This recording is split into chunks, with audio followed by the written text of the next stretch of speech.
Okay, I want to call the meeting to order. It's December 12th, 2024. This is the Financial Management Committee of Sumner County. First item on the agenda is invocation. Colin, do you mind opening this up, please? Dear Lord, please keep Toby and his whole family in your heart. Let us all pray for him, and that they can come together as a family and get through this hard time.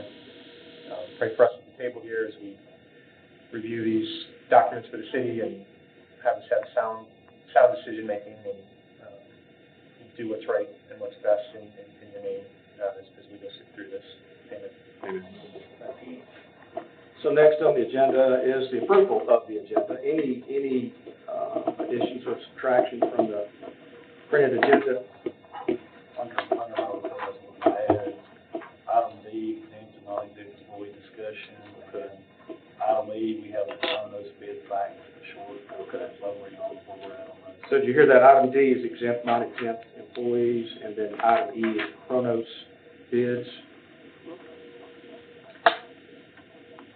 I move to add those to the agenda. Have a second. You said that was in. It was in David's report. I'll second. Okay. All those, yes, I'll go ahead and do that. Yeah. Sorry. Okay, all in favor? Aye. All opposed? Okay, passes. So David will add D and E to your report.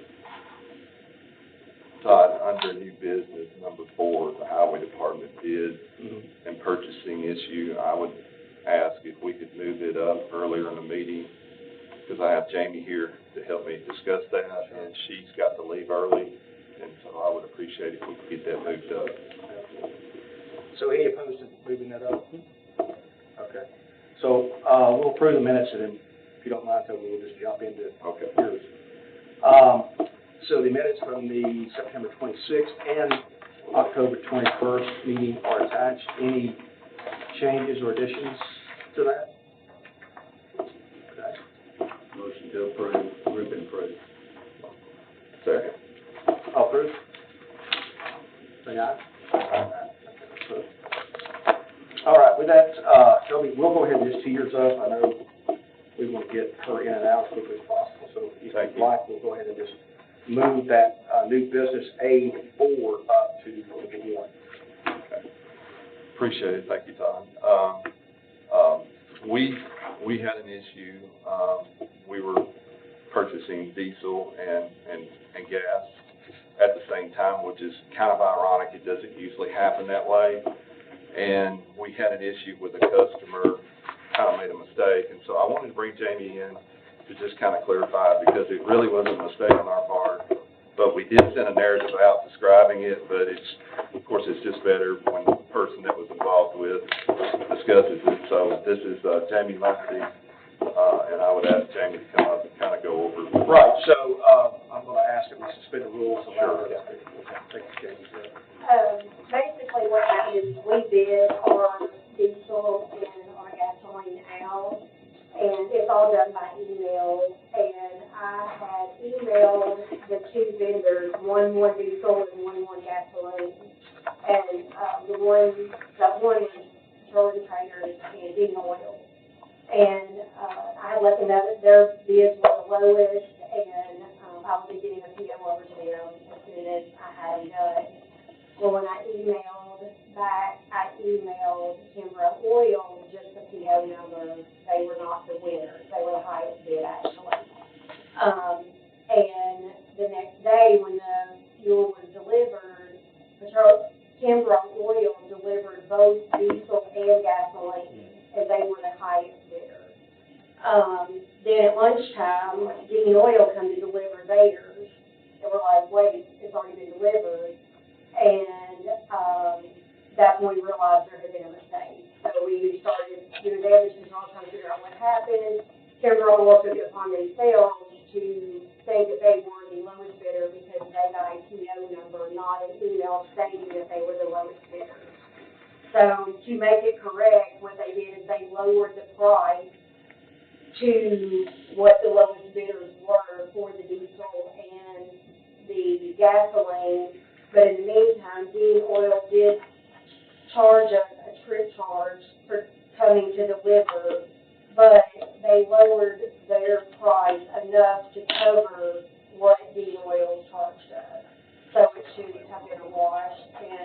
And the process, we don't normally bid both at the same time, this is a rarity. So to correct the problem, we are not ever bidding both at the same time again. And on the bid form that they fill out, how much their price is, down at the bottom, it has the PO. So when we email that back saying, here's the PO number and you're the lowest bidder, so there's no confusion ever. But also Kimbrough was low on, it was diesel or gas. No, they weren't low on these, they were the highest Okay. bidder on both, it was Okay. petroleum traders and Okay. diesel, they were the winners, but Kimbrough made it right by reducing Right. the price to Okay. cover the problem. So when did the PO go out? When did the PO go out? Well, I mean, The bid, I mean, did it, what's the time gap between when it was bid? as soon as once I get the bids back and see who the lowest is, what I was doing was emailing saying you're the lowest bidder, and then I would do the PO and email them back the PO number. But now we're filling it out on the sheet, and they get the PO number at the same time. But the PO is done way before the fuel was ever delivered. Like, it's right after they're awarded the bid. Got it. Now, I know, David, you've done some work on this, any other facts that you want to throw in that might be relevant here? So, when we were looking at it, that's what our question was, is the actual PO itself says it's 2 D-Nol, so did they actually receive that PO? Yeah, the POs were for I'm diesel sorry, oil, Kimbrough, the actual PO. we had to redo a PO for the, That's the questions we had, because the actual PO says Kimbrough Oil 911, and the actual delivery tickets for the oil are on the 911, and it says the truck was dispatched at 7:31 a.m. and arrived at 8:09 a.m. at the highway department. yeah, because they weren't supposed to deliver. Well, that was the question we had, because the narrative said that you guys did the quote on 8/11 and they delivered 9/11 and they delivered the next day. Right. But what we're seeing, the actual truck, according to their haul tickets, actually delivered 9/11 on 7:33, so did you guys quote on 9/10 or 9/11? I don't know, because I looked and Well, that's what I'm it was trying the to next day, we floated it, and then it was delivered the next day. So it was bid on 9/10. Okay. Wrong on the narrative. Any questions? Do we know what was the cost difference? Can I ask a question? Are you saying that you got your original PO to Dean, and then because Kimbrough delivered, you voided that one and reissued another PO to Kimbrough? Yeah, because Kimbrough was billing us, so we had to get a PO for them. But originally, the PO was for Dean and, petroleum traders, because one was diesel and one was gas. So originally, the PO went to the right people, but then because Kimbrough delivered, then we had to do a PO because they were gonna bill us. Okay, great. Any questions? I'll move to approve it. Yeah. For a second. All in favor? Thank you, James. Kevin, second. All right, let's move on to report of chairman. I've got a couple of items to, Hey, real quick, before we move on, I Yes. don't know if you guys saw one, page 146. This is fantastic. We could make this a template for like some of these, I don't know, like corrective action on that. This is To explain what happened. Yeah. Thank you. So, move on. I just want to James. okay. Under I the was worried about that. chairman report, we have a few items to talk about, purchasing update, utilities, and discussion of the investment committee. And I think, David, you've got some history on the purchasing policy. I think what I would want to do is just understand what changes did we actually ask the subcommittee to make? And then, what steps have been taken so far to convene the subcommittee? They met a couple of times and made a few changes to say they made it back up to the meeting, and I think, I'm just been a couple months with this email. Yeah, I'll pass it out. Because she asked me, so I summarized a couple of the things that need to be changed, the bid limit, several items that just need to be added in there. So what's the ask, Dave, is the subcommittee actually meet and move forward on the recommendation? Yeah, I think that's what Ms. Boyd was asking, she put it on there. She requested that, we meet and commit the policy back into the committee. This may be a silly question. Who's responsible for the subcommittee? Is that the chairman of this committee, or Eric, is there a committee chairman for the subcommittee? I guess my question. They elect the chair. The subcommittee elects the chair. Okay. Yes. Have they elected one in this case? Not this year. Not this year. So how are we moving this forward without a functioning committee? It probably needs to be, my thought would be different. The chairman of this committee, probably, because it's a member of that committee, would probably need to call it. Yeah, that's what I'm thinking. So I know Terry, by default, I think is chairman of that committee. Is that just my read of it? Should be ex officio anyway. Okay. She's a member. So what we need to do is to visit with Terry, but I guess my point is, I went back and looked at the minutes and meeting agendas from several months back. This thing's been hanging out there for a while. I'd love for us to have, a final document in February. Does that seem reasonable? We could do it late February, because January is when we'll be starting the budget. Yeah, okay, well, if it's late February, that's fine, but I'm just saying, in February, I want to make sure we can move this off of the agenda and get the policy updated so we can get it implemented. So I'm going to move that we have action in February on this particular subcommittee. Is that, folks understand? Could open it to that? I'll second that. Okay. All in favor? Aye. Okay, cool. And I'll visit with Terry, or Terry if you can, but we just need to move this forward.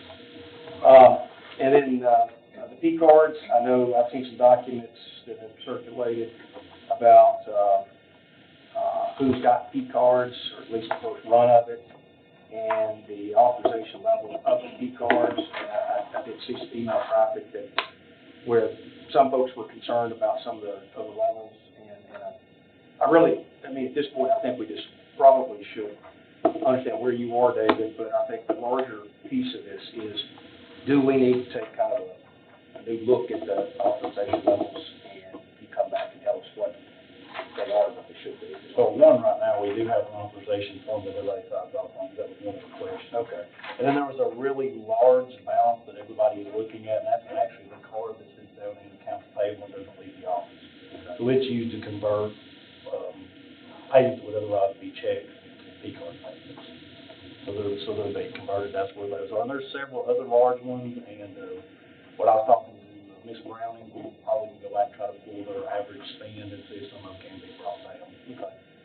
Some of them are probably a little high, but the really large one is not actually, and the truest one might be card. But it may be something that needs to be sent back to the policy subcommittee too, if I have to. And Dr. Langton, from the school perspective, are these rolled in all the P cards? Oh, just the county, just the We have a lower balance, and then if we know, like if a department's got different times of the year, we have departments that have to make big purchases, so they request permission, we increase their limit for a month or two, and for the course of that, and then it goes, but we kind of keep a baseline amount. What's our starting balance? I can't recall. You go ahead. Some of them are pretty low. Yeah, most of them are low. It varies by department. Yeah. The department Goes by head need. requests, what they feel like they need, and then if it needs to be increased, they'll contact. Well, I saw our more than clerk. department heads. I saw multiple people in department heads. Now, if they all might be department heads, I don't know. No, it's the department head requests a card for the employees in their Gotcha. department. It may be for themselves, or it could be for an employee.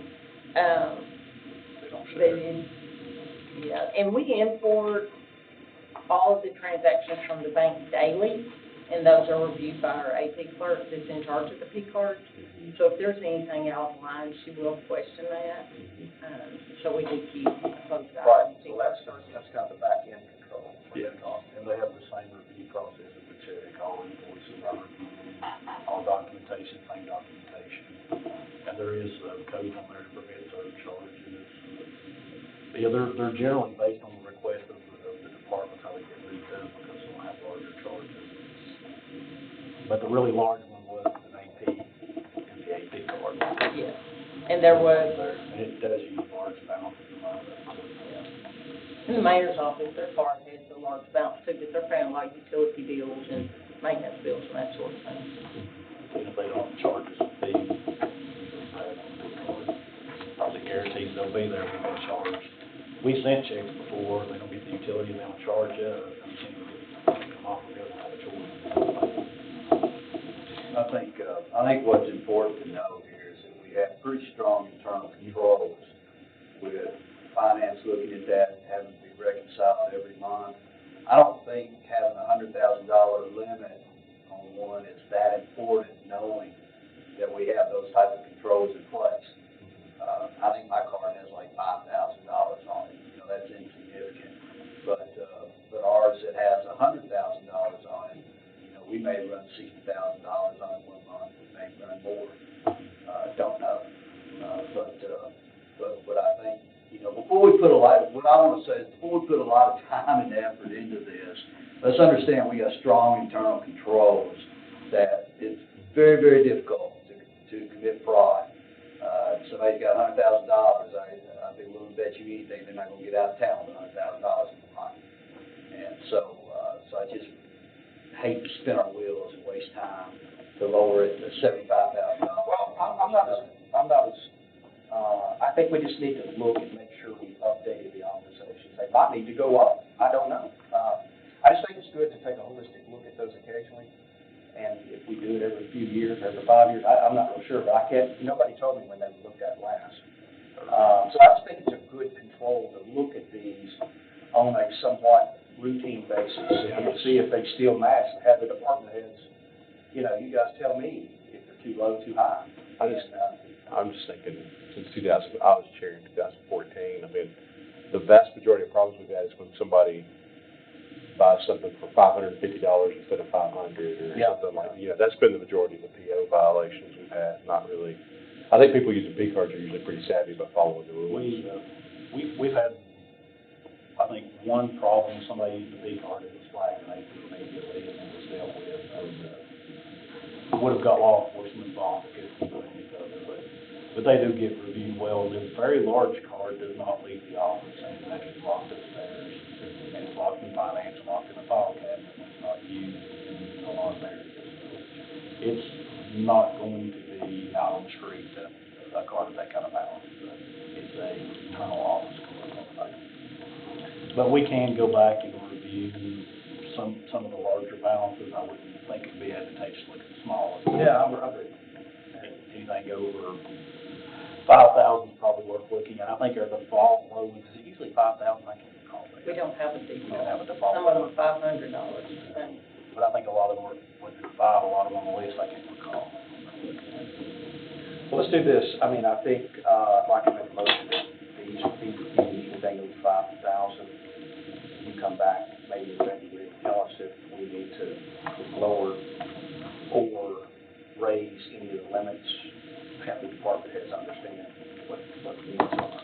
What is it called? If there's any unnecessary balances or something, we're bringing them back up. Easiest way to do it, everybody that doesn't have the spend to support it. One question I got just from a control perspective, you guys are looking at everybody's transactions, right? Who looks at yours? Like my card, it comes in and I actually, the only thing I would be charging would be like travel and stuff.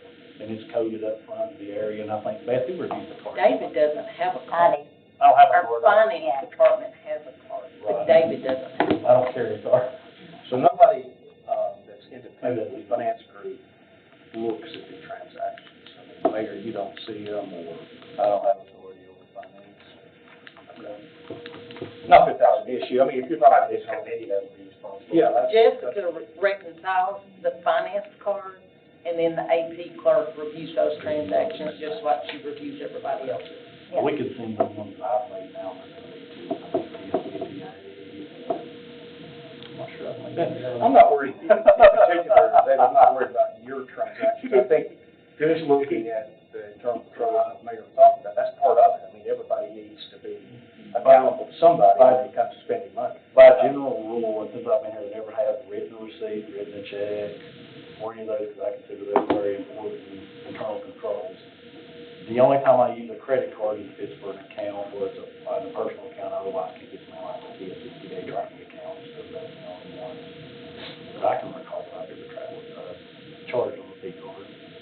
Yeah, but I don't have one actually carried with me. So the 300,000 that's sitting with the finance in terms of limit, that's there for payables?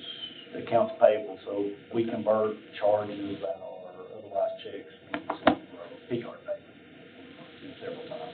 The finance department though has a card That's small. for that purpose, and then we have a card just for That's- finance department charges. Yeah, That's where I'm much smaller see if than they're that. different. Okay. Totally separate card. So your P-card that you use for like TSCPA, that would probably be in the $5,000 limit. It may be a little more because we have office equipment and Okay. supplies and all that runs through there, because we have one person reconciling it and then, one of the AP clerks. And to say the same thing, just like I tell, Ms. Boyd, any of those accounts, anybody can pull an analysis and look at it from it.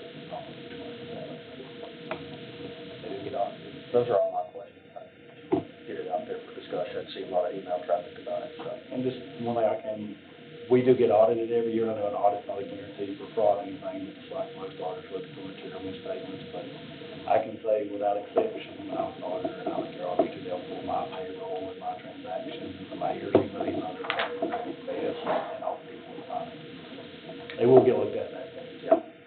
Okay. So I think, you know, we have a motion, approve the motion, February, come back with P-card limits and looking at those above 5,000. And you have a recommendation, we should keep it lower, raise it, so, okay, moving on here. The B is utilities. Terry and I spoke briefly, but maybe what we're trying to do here on this. Terry's mentioned that us actually paying utilities have authorization to match the bills and pay them. I've done that before in other areas, but we had a larger AP crew and it takes longer. When you do that, you know, one, you have an authorization for each year, but the AP clerk will go compare it to last year and stuff like that. We really aren't staffed up to do that or set up to do that right now, and the chronos and the AP and everything else going on, I don't think that's really probably the most advantageous project to take on this time. Who does it currently? Is that through the mayor's office on the show? Is there an issue? I mean, Most of them. Well, there was. We had a communication problem with Gallatin Public Utilities. They said we had a leak. They said they were calling finance. Nobody was answering at finance, they said. I don't know. But once they got in touch with us, we got the problem fixed, and everything's okay. We've gotten a credit on the bill, so that should be communicated to finance here pretty soon. But that was the issue, but everything's been resolved. Same thing, if it's a leak, until somebody calls, you won't find it the next bill that calls, until you. so what I'm hearing, you really don't have bandwidth to do it, and what you're saying is really not an issue, other than a couple of hours. I really don't think it's an issue. Okay. So at this point, we'll move on from this. If it needs to be brought up later, we can talk about it a different day, but I don't think we need additional action on that right now. Okay, let's move on to the investment committee. I know I've been talking about this for several months, and I spoke to Eric a little bit earlier today. What I'm trying to do is take next steps to formalize an investment committee. And I think we've talked about this committee serving as an investment committee, which I'm good with that. That sounds reasonable to me. But to do that, I think we need to kind of dig back into statutes to understand what are the duties and responsibilities of an investment committee. And do we have, Eric, a charter at some point that was approved years ago that we need to revise, remove? Just want to make sure we get all the documents in order before we move forward. And I do think that correct me if I'm wrong here, a couple of months ago, there was a recommendation made to the general ops for them to appoint committee members for the investment committees, I'm sorry, to appoint members for the investment committee. I think we need to follow up with Chrissy on that and see kind of where that's at. But just want to make sure we got our ducks in a row, we're doing it in the right order. But in order to do that, and me working with a number of different companies throughout the years, I know you guys have a structured way to do that. We don't want to send you running all over town looking for things. We want to have a pretty concise, measured way we look at our investments, but also be structured in how we do that. So I've asked Eric to look between meetings, if there's some document that's got history that we're not aware of, that we need to resurrect, again, approve, amend, whatever. And then we'll work with Chrissy on understanding from the committee's what we need. Two things I can say. One, be the email Chrissy about it already about, and I actually CC legal to see if we can get it on the agenda. Number two, we did, and it was back, I believe, probably 2013 when we had a hospital sale proceed. We had several meetings about investment committee, and I think that was when the former trustee was still there, Mrs. Nelson. And the thing they determined then, we were very limited on the investments that they were starting on a preliminary policy. So I didn't get anywhere with that. So I can't answer, there's no policy out there. And, but the statute is included for the adoption and the allowed investment. That's 2012. No, what you got is the general law, which authorizes investment committees in the packet, and then actually, the general law or statutes actually tells the group of authorized investments. And then even though you can read through them, there's also a reminder that was sent from the state not too long ago that several investments that we used to go to invest in are no longer AAA rated. Yeah. Okay. Do you have any questions there? I do not. I got enough to run with. Okay. Are we saying policy or charter? You always say policy. Well, I mean, a charter kind of drives a policy, so I'd say a charter first, determine how it's working, you know, what the duties, responsibilities coming out of the charter. Yeah.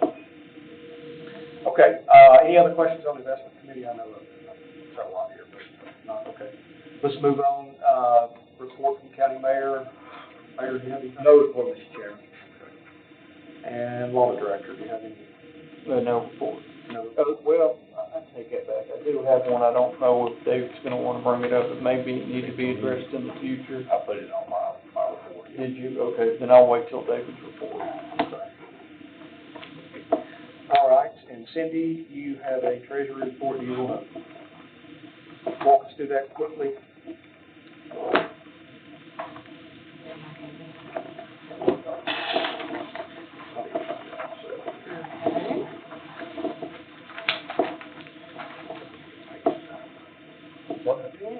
Yes, I wanted to say we've collected over $18 million for 2024 taxes so far.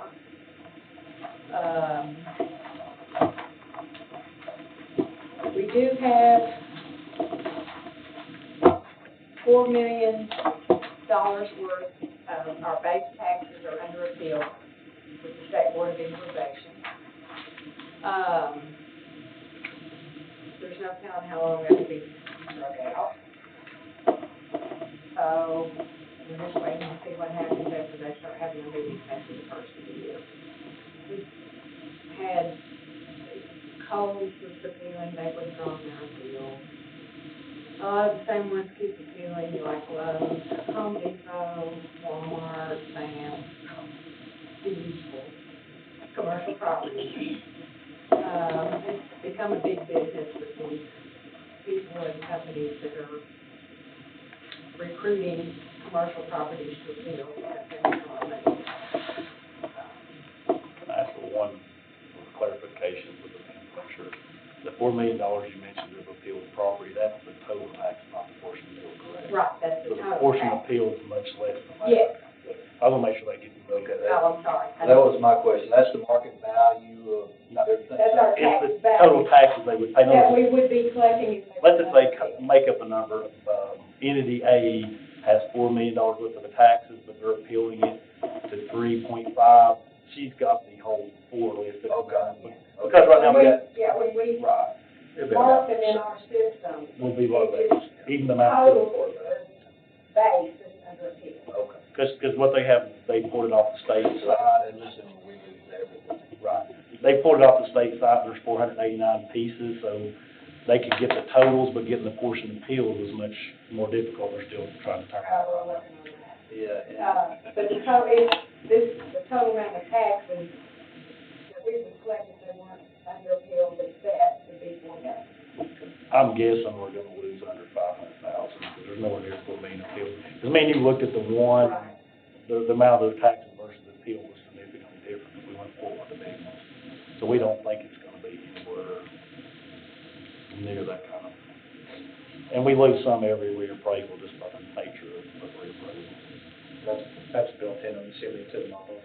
They can't, well, the thing you've got is you've got to have a revenue neutral model. So the thing is, we don't put anything in there because if we guess an amount and then the sell for something less, we've actually exceeded the certified rate. So you could publish, you're going to exceed the certified rate, do that, and then if you have a difference, adjust it next year. But because it's not that large of an amount, most commissions don't go through that issue unless you're going to rate taxes. So most of the time, state board won't approve it for smaller counties.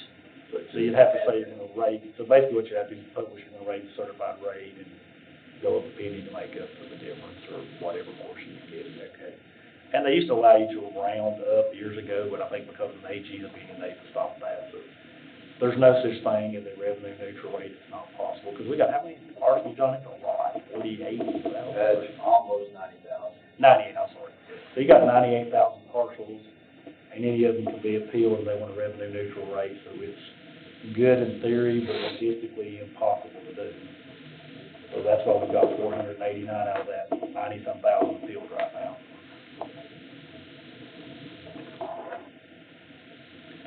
Cindy, anything else? Thank you. So, okay, David, you're up with the finance director. Number one, we have the implementation status report. We have got the Chronos bid. We have slowed down because everybody else, we've got the same issues of turnover, employee staffing, and we're also working on project management right now, so we're kind of focused on that, recruiting somebody. Hopefully, we're looking, we're training for W-2s and several other things during the month of December, January. So we're hoping, based on what action's taken tonight, with the Chronos consultants, if you decide to move forward, ask for more, they're smaller. We're hoping to actually start that process off in February as far as trying to refine EMS number one. EMS is having a fair amount of issues with their tail staff over time, and I think they would appreciate some help, to be honest. But that's the end of the part on the application status. The grant, policy discussion, all I'm mentioning is this past month, a policy was adopted as far as large capital renovations. In the month of February, I'd like to bring something back as far as a grant policy discussion, as far as how we're going to document grants in the system and make sure we got the information.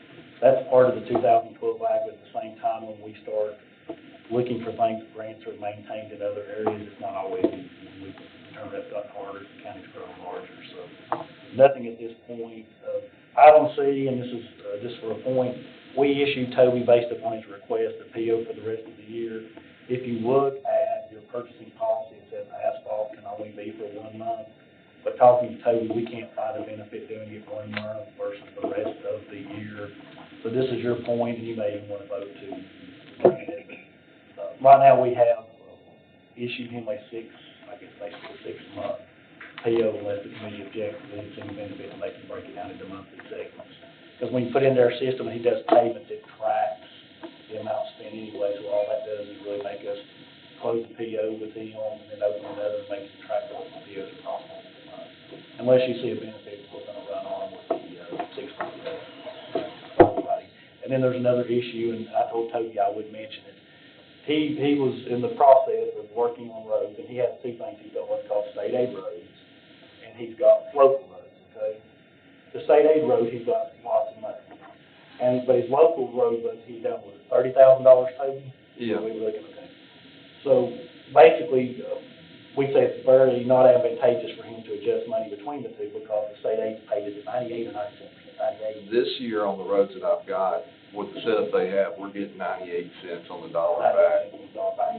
So that means when he runs out, he moves between those lines because he's draining his budget. With Toby, planning to drain out of concrete, maybe even fund balance before he runs out of money, has ran on forward with spending out of his highway budget. It would be, because the county commission hadn't approved to use the $3 million, so we couldn't issue the PO. He's requested, even though the money technically hasn't been released and the PO hasn't been issued, if this committee would approve him to go ahead and pay it about, you say $500,000? It's around $500,000, and the reason. Out of this PO versus his highway budget, because his highway budget is very tight. His plans was to cover it either way, drainage, concrete, asphalt, and other items that he has over in his highway budget. but it would actually benefit his highway budget more if you would allow him to pay it off this PO. Because his highway budget was already under the 212s recommended by the state, somewhere between 112 and 212. That was a request he made, And that's actually what the money's for, and it'll keep us from doing so many transactions, and it'll be a lot simpler process. Of course, I went to David to discuss it, and I think he feels the same way. It's just something that we got in a situation where we had some roads opened up. I had one road open up 16 to 18 inches. You know, I had to get it built back up and safe and open back up. So it was a situation where we knew we were going to get some money, we just didn't know what it was, and I had to make the call to do it. And it just, now that we've got this, I would ask that we could go forward with it. So we're not changing the total dollars, we're just reallocating. well, two things, he's got $3 million. So we're asking to allow one, he didn't get a PO yet, to allow one to post these, even though he had a PO. The only other issue is the county commission hadn't physically appropriated the money when he spent it. We could send it back to budget, get clarification, they're okay with that, but I think right now, the first thing before we do anything is the committee's okay because he didn't have a PO yet because of that. Grant him a preliminary PO exception as long as budget's okay, that he's spent the money that comes out of this pot before he's appropriated, but he's going to take it out of another pot. Right. It has to be covered one way or the other, but the most advantage for the highway department is not to take it out of their highway fund balance. It has to be paid one way or the other. It's going to come from Part A or Part B, and Part A doesn't have a lot of money. And that totals $500K, right? Okay. He's not going to spend over the $3 million, he's way over there. Are you guys are looking at balances and making sure? Well, it'll track, every time he sends us a payment, it tracks it off his PO. That's the thing about us doing the PO in our system, it encumbers it and it tracks it as it goes. Because this money came from capital, Toby's required to get a PO, so every time he sends off a payment, it'll come off. As long as he asks us each month, we can monitor his balance, and he watches his balance like at the end of May, based on the payment he says we can show. And toward the end of June, it's pretty easy for us to do. I'm inclined to move forward with it. What I would ask Toby is that, maybe a month, 2 months, whatever that number is, come back to the committee, let us know how the 500,000, how you're matching against that in terms of what you requested. If you need more, then maybe we need to allocate more, I don't know. But what he's saying, to make sure we're clear. He's already spent the 500, he wants to count toward the 3. I got you. He's going to count toward the 3. He's going to monitor what's coming out of his 3. So two things, if you guys are okay with it or you agree, because he spent it before he got a PO, if you give him a preliminary approval, you don't have to pay the $500,000, then that and send it over to budget, make sure they are okay because he actually spent it before we appropriated the funds. Right. And if you're okay and the budget's okay, then allow him to post it out of the highway. That's the only two things I would say, if it will come from the commission to approve it. But the most advantageous, because it's going to have to be paid one way or the other, is for it to come out of the $3 million versus the highway fund. It's going to be really hard on the highway fund over there. Okay, summarize this, I got it. You got 500 that you can spend on whatever he wants. 3 million, not whatever, but more flexibility. 3 million that's not appropriated. He spent 500, and we want to put that to the 3 million so that he can still do what he needs to do with the 500. Pretty close. Okay. Of course, he had $3 million wasn't appropriated. I'm good with that. It got appropriated. In other words, he spent $500,000. His gas tank's not empty when he filled that up. He's got $500,000 over here that he's going to have to pay one way or the other. So he's going to have to drain his highway budget to pay it. And then he's got nothing. So, yeah, he's going to be draining his fund balance, his asphalt, gasoline, wherever he's I'm good. I don't So moved. Second. All in favor? Aye. All opposed? Sending on the budget. And that way we will figure out what to pay. The next one is exempt versus non-exempt, and the question came up in the budget committee, and there's 2 packets, and I want to pass them out sequentially because they look huge, but I'll go over the summary real quick. The first one I want to pass out is the one before Eric responded, to make sure you understand what we're doing and why we're doing it, and why we're discussing it. And you can pass out both packets, I'll just tell them which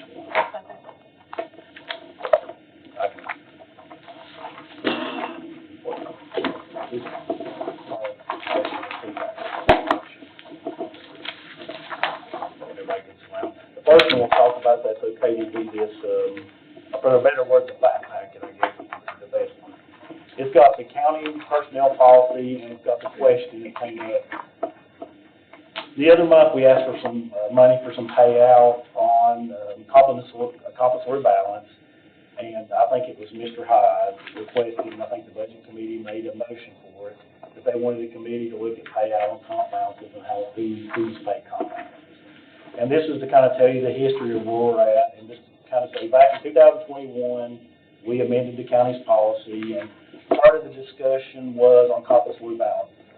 The legal advice, which I think Eric, not going to speak for you, but talking to him, he pretty much agreed with the legal advice we got at the time, based on the way the policy was written, was to follow our historical customary practice.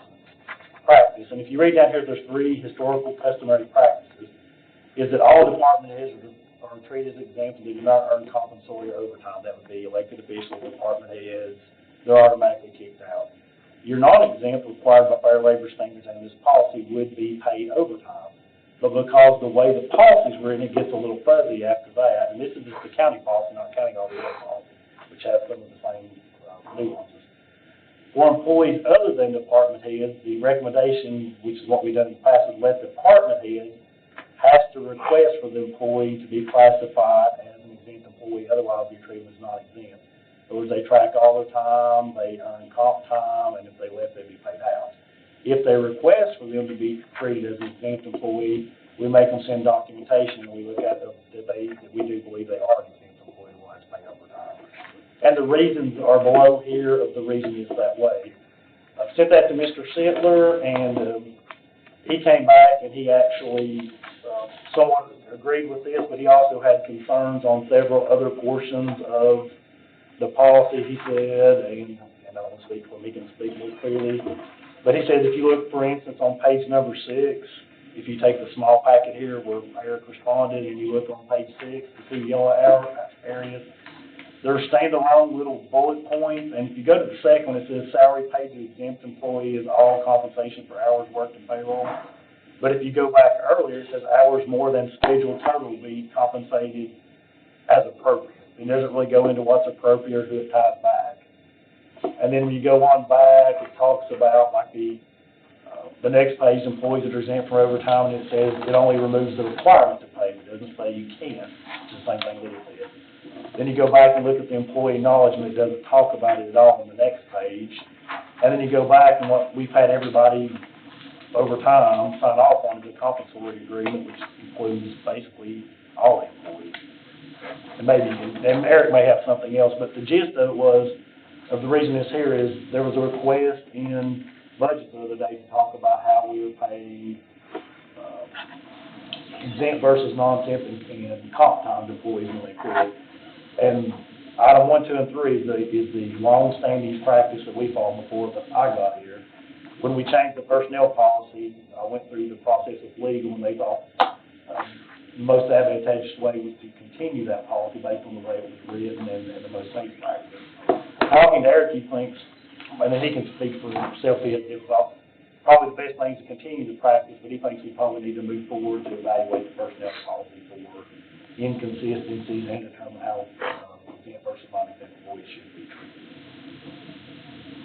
Was there a particular event that created this question? Well, we had an employee who's been here a while, was transferred to my office, and I didn't have enough for overtime.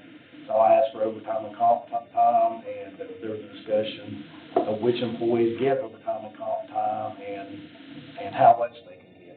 Well, we limit them, if they're exempt or non-exempt, to 240 hours. So the maximum anybody could have would be 240 hours. So that answer's pretty easy.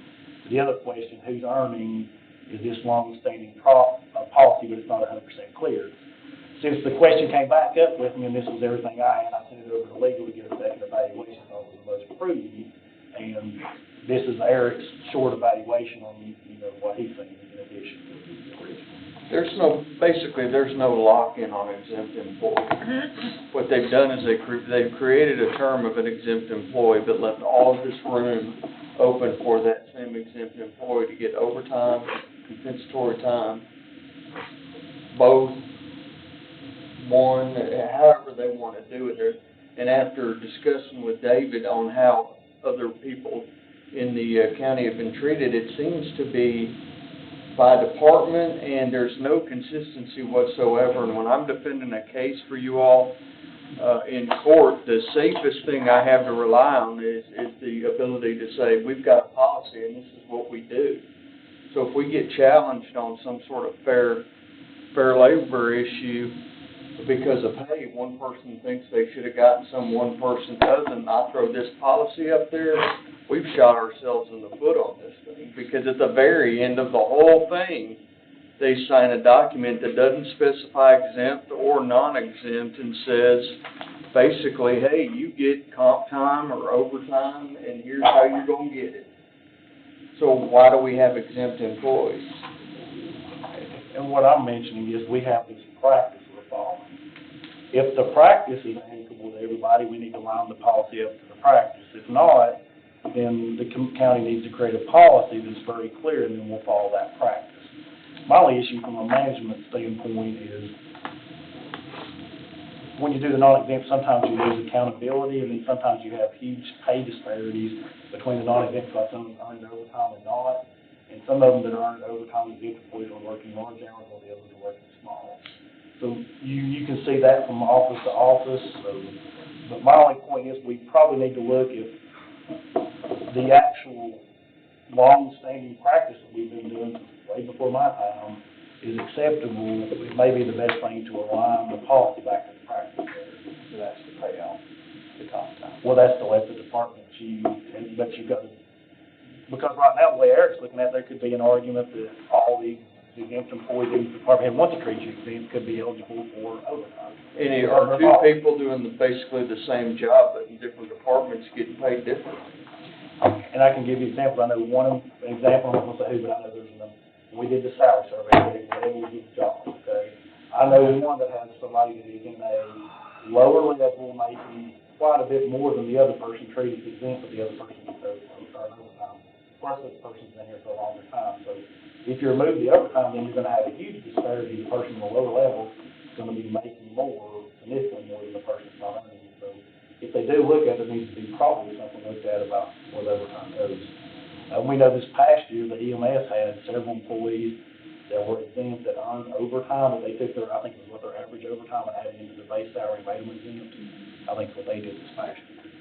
But I'm saying it's not a simple answer, and we start missing with people's salary is a big issue. Do we have employees that left the county that didn't get paid, where others did get paid for comp time? Going for being treated as exempt, that's the whole thing. So if one department head says we want to treat a qualified exempt, they get treated exempt, so they don't track comp time. So the way we do an exempt employee, you're payroll by default. Unless you're using sick or vacation and not here, then you're basically paid. You don't log your hours in and out. Your other employees log hours in and out and use sick or vacation. So they earn comp time. So if we got an exempt employee and we're saying we're not treating them exempt, they're logging in and out, if they're doing the chronic department. They're logging in and out and earning comp time. Well, if you're treating them that way, once they get to that 240 balance, are you going to pay them out or just suddenly take the comp time? When they quit, are you going to pay or take them out? Well, long-standing practice, you treat them just like a non-exempt employee. So the thing is, my concern is right now, it looks like the committee may need to come back, or some committee, and address lining up practices to policy a little better. Do elected officials and department heads, do they get paid comp time? No. And before I got here, there was some of the department heads were earning comp, they put a stop to that before I got here, so long. Elected officials can't find that. Your elected official gets paid as long as they're in office. They don't earn sick, vacation, or anything, but they get paid if they're here or not, as long as they're in office. So there's a statutory quite a bit different. And then the next level, you've got all your department. And they do earn sick, vacation. They earn sick and vacation time, but they don't earn compensatory or overtime or any of those items. And then the next level is your office. Okay. Yeah, any other questions? I mean, I think that it's a valid request to go ahead and have this looked at. Which committee actually does that? We don't have a committee right now. There's a process built out in the statutes, but there's not a committee. Personnel? No. There's not, and that's the question, where it even falls to. What do you think, Mayor? Generally, the personnel policies are developed by the department, which is passed by the commission. thorough as commissioners, they generally don't weigh in on personnel policies. Could Eric write up a boilerplate that we could recommend to the department heads that would clean any of this up? This is the He's general. welcome to, but as constitutional officers, they have the authority and the right to set their personnel policies. Not talking about the constitutional, I'm just talking about the general personnel, we're talking about that. Yeah, this is the general one. And the About general 13 could fall under the mayor's office. But that's the thing with the budget sign, and Which is, maybe it's recommendations from the mayor. That's where I'm headed. I mean, I would certainly put your recommendation on it. I do think we have an inconsistency we need to address. And can we do it with a, one policy? I don't know. I mean, but in terms of labor law and paying the employees out, I certainly wouldn't want some employee to leave the organization that should be paid out, that hasn't been paid out. That's more for protection of the employee. And the employee that you're talking about, that left, they got paid, okay. Yeah, they're. And my biggest thing is, you can make a policy, say whatever you want, from a legal side, I wanna see. Yeah, I mean, we need to get something better concrete for defense if needed. Exactly, So let me make, Mayor, do you mind taking this and don't mind please it all. just come back with your thoughts and employ whoever you want to help. And then we'll move it to the agenda for our January meeting, and you can report back if you don't mind. Can we put it to February, because we're all gonna be working on budget, including the mayor, he's working these departments to get to us, and my big thing is, right, the only reason I'm bringing it up is it's wrong by budget, and they asked for somebody to look at it, but they didn't give a timeline, so. That's fine. Okay, February. I'll work with David on that. Mr. Chairman, I've got an appointment, if, I can pass this off unless you need something specifically from me. No, I mean, thank you. Okay. Yeah, thank you. The next item is item E, which is the Kronos bid. We had 3 bidders. The high one had a high bid of $583 and $741, and we're not looking at that one. That's just gotta give you the high end. But, first let me kind of start at the beginning, because I don't know if everybody remembers exactly where we're at right now. We had basically the bid to do the rest of the implementation. The thought was it's going to be probably cost prohibitive time you get in there, maybe upwards of $1 million. Went back and looked at Telestaff, which is not the timekeeping system in finance, but is a system that bleeds into it from EMS. They don't have the technical support staff. It was set up by a former employee, and it bleeds into the system. We don't have the understanding, so we're asking, and EMS is talking, so it needs to be reconfigured and everybody needs to be trained on it. So that was the first staff. Same time, reconfigure EMS the way it can run all the way up to upload, because right now they're spending, us and them are spending a lot of time on their payroll because it's not automated, because we all don't have this understanding of the technology not set up. Item 2 is to bid for ECC, because they have 24-hour rotating shifts, and it's gonna be a conflict. And then the third was to help set up highway department, because that's one Hogan said he was willing to look at too. The cost that came back is the large one, had all the bunched together, and we can break it back by hours, but their high was low was $583, top was $741. We believe that's totally not within the range and not a good bid they both bid. The next one, which is kind of middle of the ground, they bid to do the EMS, which would be the Telestaff and the UKG, for $76,500. The ECC, $21,600, and Highway Department for $32,400. We believe it's the middle of the ground, and from our first peek at it, looks like a good bid, but we still haven't checked references or went through all the diligence because it came in today. The next one that we had a min and max for total, and for Telestaff, which is just the timekeeping, had a minimum of $14,800 and a maximum of $27,750. For the timekeeping portion, which was the EMS timekeeping portion, highway, and the ECC, had a minimum of $89,100 and a maximum of $49,985. Our current budget is $100,000, so right now I said, we won't start to February. Kind of have a couple of choices here, and one to go back and look between those two and come up with some additional funds budget.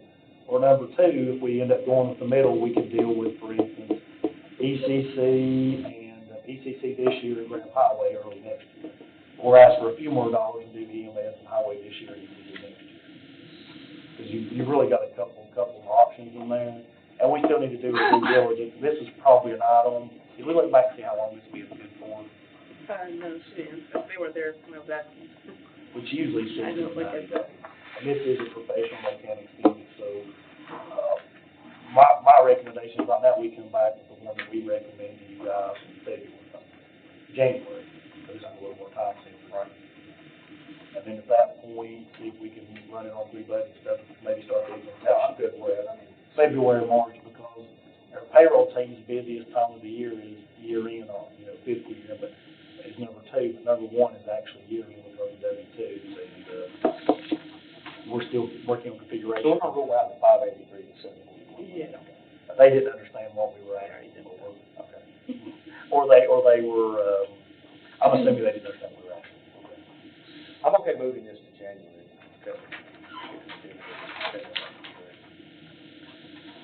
Okay, David, anything else? No, sir. Okay, good. Old business, I visited with David a couple days on this.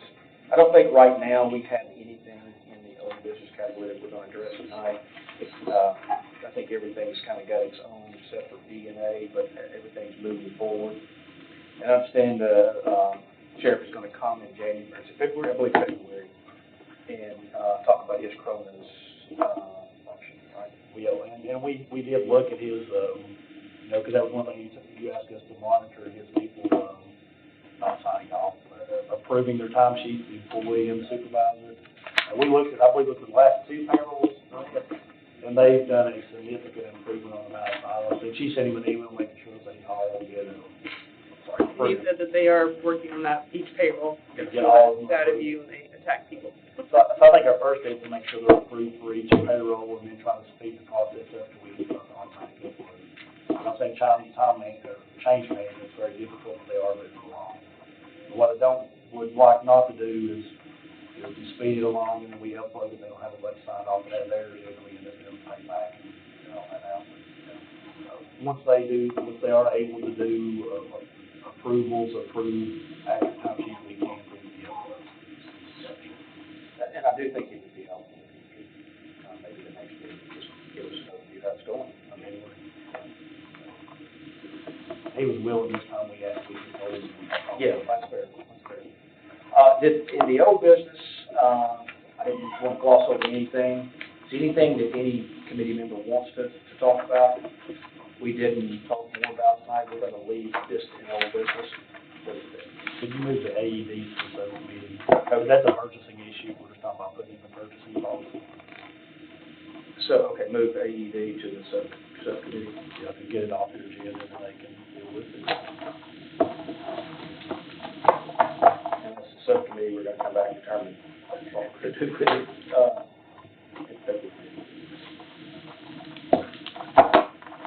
Okay, let's move to new business. Everybody's favorite topic, PO exceptions. Motion, we group and approve 1 through 3. Okay. Anything we should know? Second. I think we'll just wait for a small thing for the corrective action on 1 and 2 is the only thing. So before we move forward on that vote, Mayor, is it possible, I'm okay moving forward, subject to corrective action. But would it be, corrective action? you have them already, so, okay. Okay. Is it, do you have those days? I just guess they haven't emailed to us, that's fine. Okay. Yeah, John said they got it, just email to us. We just need to connect the dots on getting the corrective action over to David, so he'll email it. Is there a format that has to be sent out? It's up to you. I haven't seen it. No, you tell us how Is you there a address it. policy for correction, action plan? I don't know what to include. No, that's a great question. I'm not aware of a policy. I think each department head, each elected official, if you've got purchase exceptions, and I went back, we've got a number of those coming out of your office, all of them understandable. But to understand how you train, retrain on PO and the use of PO. You can do anything you want, but from an audit perspective, David, to pass an audit and us to be able to grant exceptions, we have to know that Is there's this an an audit audit. function? I'm sorry, This is required by audit? well, if an audit comes in, this committee can approve exceptions. But if we're continuing to approve exceptions without understanding corrective action to prevent those, it makes our position much weaker in audit. That's what I'm saying. Thank you. I like page 146. That was a good example. Let me clarify something. there was a response from the mayor's office to the employee that actually did this as quit. And we asked for corrective action based on, we were given the directive that they needed to send some form of a corrective action and we would pay it. But his, to be clear, his office did, because the employee that did not get a PO is not here anymore. So he did respond to that. If you guys want to consider it a corrective action, we can go ahead and just pay it. Would you consider that a corrective action? I mean, Well, I mean, do you articulate in writing, or do you have? I think she responded back and forth at one point that the employee that did the purchase is no longer with them, so. I'd say that's a corrective action. Well, I mean, they quit, so it's my, or do you want them to send something else? I'm not saying John Fowler quit. That's gonna be a textbook definition corrective action. I'm not saying John Fowler's the reason they left, I said they left, so there's a. Well, I don't know. We got a motion and a second on the floor. I think, yeah, okay. Preventing us from adjourning. Well, we're still open here. So I have a question in terms of what a corrective action should look like. If an employee leaves, and that's the reason you have an exception. What if another employee leaves down the road? You have the same exception. Is that not competitive failure control? Yeah. But if I was looking at a corrective action, I would just say, in the simplest form, you state what the problem is, what you've done to make sure, try to make sure it didn't happen again, and really short, and that would just be it. Okay. If you're good with it, I mean, you're the finance guy, you have to tell us that you have the right controls. Well, the thing is right now is the committee said a corrective action plan before we paid to come back to the community. And right now, in their email somewhere, Trail, I did see, to be fair to the office, they said that the employee has quit, and we asked for a corrective action plan, so we're still waiting on the committee anyway. So after you guys approve it here, if you consider that response of a corrective action, we're gonna go ahead and pay it, but if you want us to wait on a corrective action. Okay. Kind of up to you guys. Which way We you have a go. motion and a second.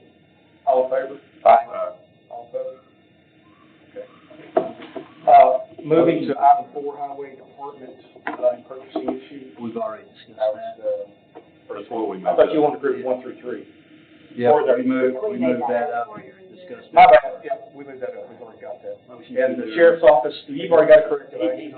He actually wrote a physical corrective. Page 146, my favorite page. Gotcha. Okay. How do you feel, Colin? Do you like that one? The sheriff has a corrective action plan in there too. Right. Yeah, he's actually got a physical one in there telling what happened and how he. Then we've covered it all.